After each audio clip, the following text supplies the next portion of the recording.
Hi எல்லோருக்கும் வணக்கம். Big Boss season 9 Tamil.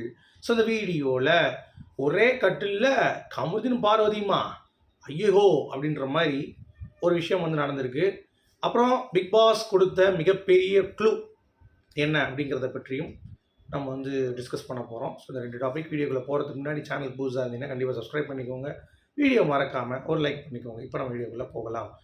So big பாஸில் சீசன் 9ல் பாரு அப்படிங்கிறத நம்ம ஏற்கனவே சொல்லிட்டோம். பிக் பாஸ் சீசன் 9னா திவாகரும் பாரும் தான் அப்படிங்கிறத நம்ம பல தடவை சொல்லிட்டோம். அதை பிக் பாஸ் வந்து காட்டணும்ல, அந்த மாதிரி ஒரு சம்பவம் நேற்று எபிசோடு நடந்து எத்தனை பேர் பார்த்தீங்க, மிஸ் பண்ணிட்டீங்களா, நோட் பண்ணிங்களாங்கிறத கீழே கமெண்ட் செக்ஷனில் சொல்லுங்கள். ஏன்னா பாருன்னு சொல்லி சபரியும் கமருதீன் கூப்பிடும்போது பிக் பாஸ் சீசன் 9 எடிட்டர் வந்து ஜூம் பண்ணுவார். சரிங்களா, பாரு அப்படின்னு சொன்னோடனே அப்படியே போகும் கீழே அப்படியே. இப்போ பிக் பாஸ் சீசன் 9 இஸ் பாரு அப்படின்ற அந்த ஒரு ஆங்கிளில் அந்த கேமரா ஆங்கிள் வந்து மூவ் பண்ணோம் அப்படிங்கிறது தான். ஸோ நான் ஏற்கனவே சொன்ன மாதிரி அது உண்மை தானே, அதில் என்ன மாற்று கருத்து இருக்குது அப்படின்ற மாதிரி தான் இருந்துச்சு. அதை அந்த லைவில் ரிவ்யூ பண்ணும்போது தான் தெரிஞ்சிச்சு. ஸோ பிக் பாஸ் வந்து இதன் மூலமாக க்ளூ கொடுத்துட்டாரா, டைட்டில் வின் பண்ணுறதுக்கு பார்வதியை புஷ் பண்ணுறாங்க அப்படின்னு கேட்டிங்கன்னா, அதை எங்கே புஷ் பண்ணுறாங்க, டைட்டில் வின் பண்ணுறதுக்கு திவ்யாவை தான் புஷ் பண்ணிகிட்டு இருக்காங்க அப்படிங்கிறது விஜய் டிவி நம்ம பார்க்க முடியுது. சரியா, அது மட்டும் இல்லாமல் கணவனுக்கு தான் ஓட்ஸ் இருக்குது, அதனால் அவர் தான் வந்து மேக்ஸிமம் டைட்டில் அடிப்பார். ரன்னர் வேணால் பார்வதிக்கு வாய்ப்பு வந்து இருக்குது, திவ்யாவோ பார்வதியோ வந்து எடுக்கிறதுக்கான வாய்ப்பு இருக்குது அப்படிங்கிறது தான் பாயிண்ட். ஸோ இது வந்து க்ளூ கொடுத்துட்டாங்க, அவங்க டைட்டில் வின் பண்ணுவாங்க அப்படிலாம் கிடையாது. இந்த மாதிரி ஓட்ஸ் என்ன அப்படிங்கிறது தெரியலங்க, நமக்கு இன்னும் கரெக்டாக தெரிய மாட்டேங்குதுன்னா.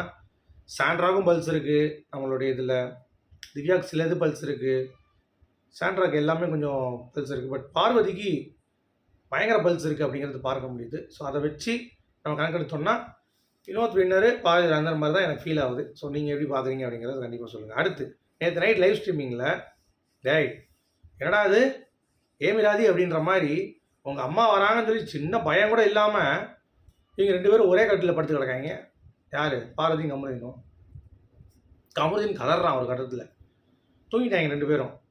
அப்போ திவ்யா வந்து பார்த்தீங்கன்னா அங்கே கிறிஸ்மஸுக்கு டெக்கரேட் பண்ணிட்டு இருப்பாங்க போல, வெளியே அந்த திரையை எடுத்து பார்க்குற மாதிரி உள்ளே போய் பார்க்குறேன். பிக் பாஸ் வந்து ஏய் திவ்யா திரையை வேலைக்கு பார்க்காதீங்கன்ட்டார். உடனே கத்திட்டா. திவ்யாவுக்கு பாருங்களேன், அவங்க அம்மா இருக்கிறப்பெல்லாம் வந்து பேன வரல, பிக் பாஸ் போடும்போது திடீர்னு பிக் பாஸ் போடும்போது பேன் வருது, அது என்னன்னு தெரில.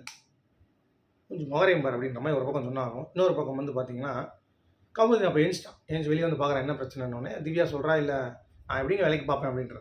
சரி போய் படுங்கங்க அப்படின்னு சொல்லி போயிடுறாரு உள்ளே போனால் பாரதி படுத்துருக்காங்க. திருப்பியும் போய் பக்கத்தில் படுத்துட்டு சொல்கிறார், ஏய் தயவு செஞ்சு வெளியே போயிரு, பெஸ்ட்டு பெர்ஃபார்மர் ஒஸ்ட்டு பெர்ஃபார்மர்லாம் அடுத்து வருவாங்க, ஏதாவது வர்றப்போ ஒஸ்ட்டுன்னு சொல்லி நம்மளை குத்தி விட்டாங்கன்னா எனக்கு கஷ்டம், தயவு செஞ்சு போயிரு, இது தப்பாக இருக்குது, வேண்டாம் அப்படின்னு சொல்லி சொல்கிறாப்போ.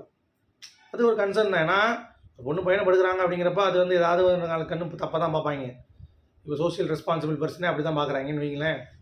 அப்படிங்கிறப்ப அவளும் வந்து பார்த்துட்டு போது படுக்க மாட்டேன் படுத்துட்டா பக்கத்துலேயே.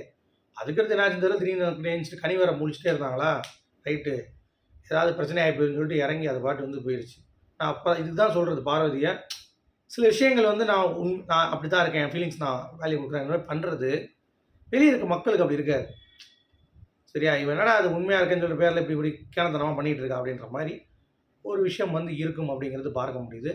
ஸோ அதுதான் பார்வதியோட கேமை வேறு மாதிரி ப்ரொஜெக்ட் பண்ணுறதுக்கு யூஸ்ஃபுல்லாகவும் இருக்குது. இப்போது திவ்யா பிஆர் வந்து வினோத் தப்புன்னு வர பார்வதி தப்புன்னு வரன்னு சொல்லி கங்கணம் கட்டிகிட்டு இருக்காங்க. ஏன்னா அவங்களுக்கு வேலை அதுதான். அவள் ஏதாவது பண்ணுறான்னு சொல்லி வந்தால் பார்க்குறாங்க, வரமாட்டேது திவ்யா பண்ணுறது, கட்டுறது மட்டும்தான் வருது, அதை வச்சு அடி போடுறது க்யூட்டுன்ட்டு. இப்போ பாரு வினோத் பண்ணுறதை தப்பு எடுத்து பண்ணிவிட்டு திவ்யா பார்த்தீங்களா இதை எவ்வளோ சூப்பராக பண்ணாங்க அப்படின்ற மாதிரி ஹைலைட் பண்ணுறது தான் அவங்க வராங்க. ஸோ அப்படி இருக்கப்போ இந்த மாதிரி விஷயங்கள் பண்ணுறது அப்படிங்கிறது வந்து பார்த்தீங்கன்னா கண்டிப்பாக பார்வதிக்கு நெகட்டிவாக போகுங்கிறது தெரியாமல் ஒரு கேம் ஆடுறேன் அப்படிங்கிறது தான் பார்வதியோட கேமாக இருக்குது.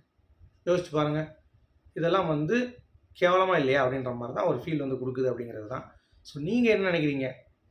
ஓகே, ஸோ பார்வதியோடைய ஃபேமிலி என்ட்ரி ஆகிட்டாங்கிறத நீங்கள் கேள்விப்பட்டிருப்பீங்க. எப்படி டைமென்ஷன் ஆஃப் த கேம் மாறப்போகுது? பார்வதி பேசாமல் இருப்பாங்க கமருதீன்கிட்ட, கமருதீன் பார்வதி பேசாமல் இருக்க போகிறாரா? இந்த மாதிரி ஏகப்பட்ட விஷயங்கள் இருக்குது.